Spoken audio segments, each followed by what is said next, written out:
Wow, ayan ang taba pala. Ito, pinakuluan na to. Yung pinakuluan yung magiging pagkukulang yung magiging sabon ng baka.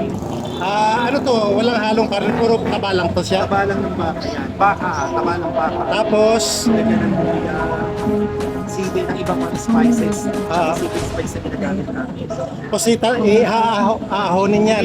Diyan mismo, diyan yung lahat Sa slice pa. yan ang gubit-gubitin.